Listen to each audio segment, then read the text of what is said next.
Hi, and welcome to this week's discussion on the University of Wisconsin football team. We're looking at the Badgers as they head into their season opener against UNLV, joined by Tom Mulhern and Tom Oates today.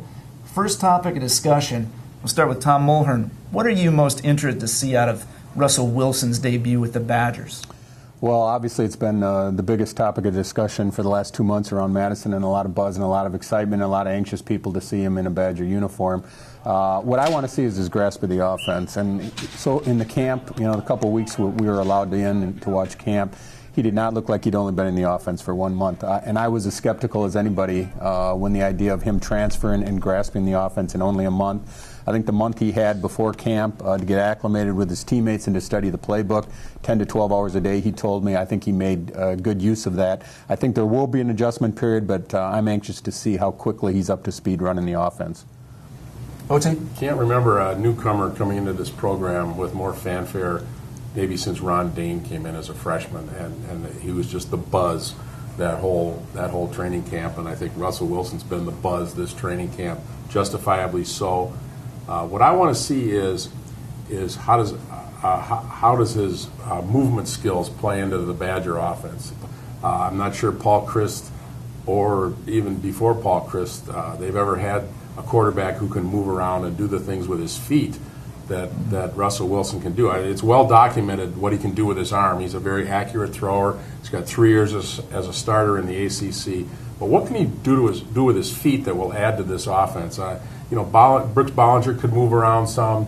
I think Tyler Donovan could move around some. But Russell Wilson has a chance to maybe take this to a different level, and I'm kind of anxious to see how that works out. It's a tool that the Badgers haven't had on this level in a while, and I know that everyone's talking about it. There are other players on the team, and we'll start with Oatesy here. Tell me about what areas that you're going to be looking at in September before we get into the Big Ten season, what the Badgers really need to work on. Well, my biggest thing is where are the big plays going to come from on defense? The Badgers lost J.J. Watt, 11th pick in the NFL draft. Guys seem to make a big play every time they needed one at exactly the right time.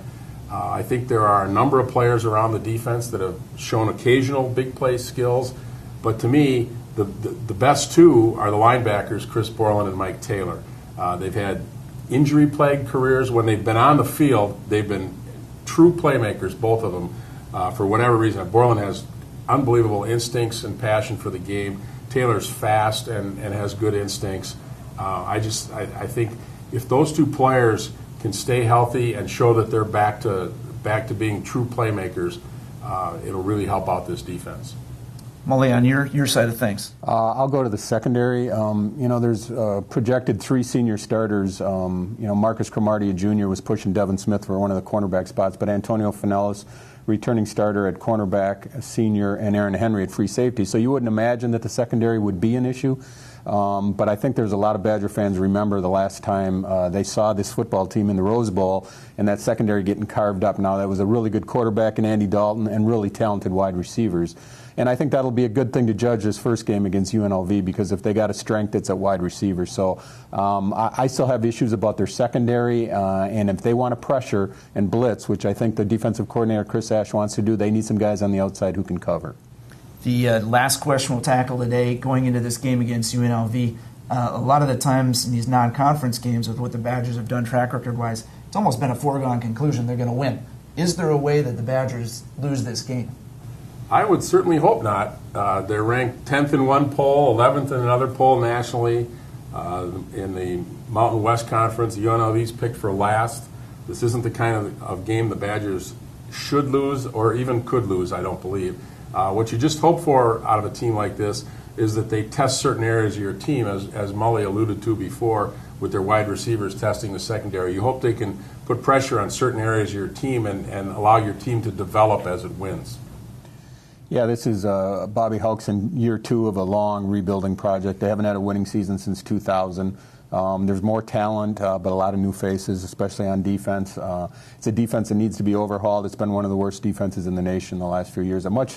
In some ways, a tougher task for Wisconsin last year, going on the road at UNLV in a night game, which is much tougher. I mean, here they're home. Everybody knows their record at night, and at home is pretty good. So I would expect a national TV audience, and I think they'll be ready to come out flying.